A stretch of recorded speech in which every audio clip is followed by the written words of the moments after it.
Let's talk about the architecture of Snowflake.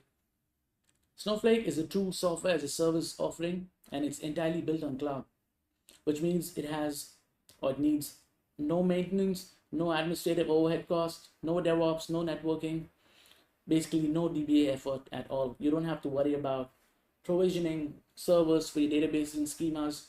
You don't have to worry about pairing them together. You don't even have to worry about optimizing your data. Of course, you need to be aware of certain concepts when it comes to data optimization, but for the most part, Snowflake handles it extremely well. It has three layers. First one is a cloud services layer, and then you have your compute services layer. Finally, you have your database storage layer.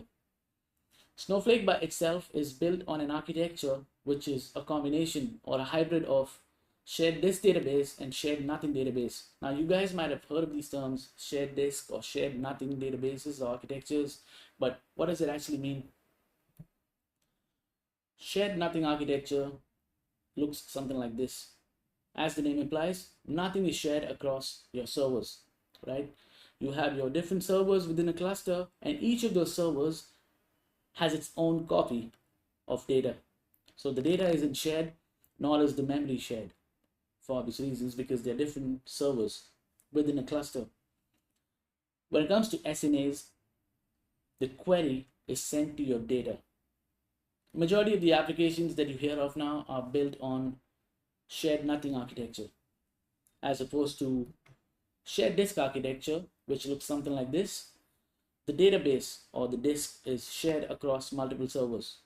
That's a shared disk architecture. Think of MapReduce as an example, right? When it comes to MapReduce or shared disk architecture, the data is sent to your code as opposed to SNA where the code is sent to your data. Now, there's no specific blog or article or video that I personally came across that explains how Snowflake switches or handles the combination of both these architectures.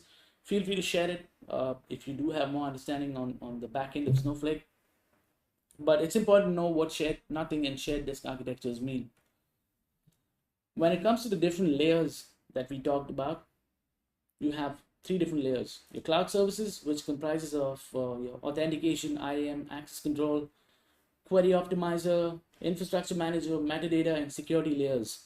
Now, this is the brain of your system, the cloud services layer. And you don't have to worry too much about what each of these components mean. We'll have a better understanding of what they mean when we get to the practical sections of the course. Next up, you have your compute or query processing layer. If you're a data person, data architect, engineer, scientist, analyst, you will be spending majority of your time on this layer. This is the query processing layer, which comprises of virtual warehouses. Virtual warehouses are nothing but servers that we as users can spin up. And these virtual warehouses and servers come in a range of t-shirt sizes, right? So you have the smallest server virtual warehouse that you can spin up is extra small, and it goes all the way up until double X large. And each of these types have different pricing, something we'll be looking at later. Finally, you have your database storage layer. And I explained this in one of the earlier videos. Snowflake is a column-wide or columnar analytical cloud data warehouse. So you already know what it means. So that's the architecture of Snowflake in a nutshell. Next up, we'll be getting to the practical sections of Snowflake. Thanks for watching.